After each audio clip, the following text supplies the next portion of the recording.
Alrighty then, time to record a new poem/rap. This one's called Level of Enlightenment. This will probably be the last new one for a while. I'll go back and extend all the old ones. Let's see how this goes, eh?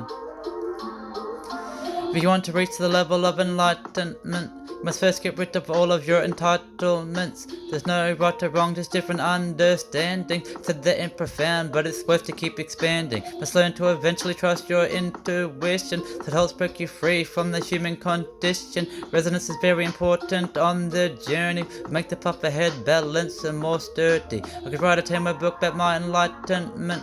Trust your guide will help you survive your environment. You need to challenge all of your deep program beliefs. Not going to be easy, you might feel lots of grief. You're going to start to feel incredibly lonely. You might get the thought that nobody really knows me. If you start to share views and be open with others, hope they comprehend so you don't feel like a sucker. With consciousness we differ based on experience. When you think about it, then it's not so mysterious. I fully understand the concept of we are one. Made in drops of water calling names, making fun. That means if I was in your shoes then I would be you. Would just be living your life exactly how you do. And now I know why that I can never actually die. If I could, I'd just be the ego that would imply. I'm starting to think free will ain't a possible thing. If it was, the ego would have to be a mainstream. Perhaps it's a mix of divine guidance and free will. The main plots in your story will have to be fulfilled. Trying to fight the main plots will cause you too much pain.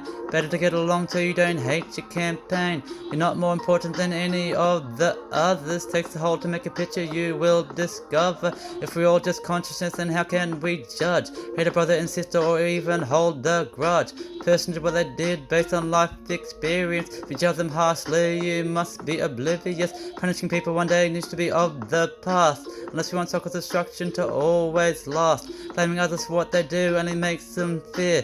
That's the mind virus stops you thinking it would appear. Society's problems goes back to childhood trauma. Stop hurting kids if you want to be a reformer. It's obvious to me where they learn their behaviors from everything in the view. Stop calling them failures. For 7 years are the most important of your life. When you're most programmable, hope it's not filled with strife. Negative early years could fuck you up really bad. Don't really think about this or care, it's really sad. If you had a rough early life, you might think you're screwed. You could turn it around if you don't get it misconstrued. If you seem to struggle with so many addictions, you should replace them with something that don't cause friction. Perhaps you want to stop, but it seems like you just can't.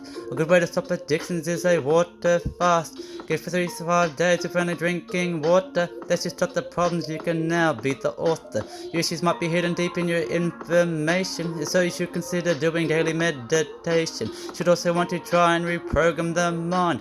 Lots of issues might be in what you're taught you might find. No doubt you picked up destructive habits and thinking. Parents and experts don't always know, let that sink in. Regardless, no matter where you are on your journey, trust the inner voice, it'll make you more worthy. Hey, alrighty, peace.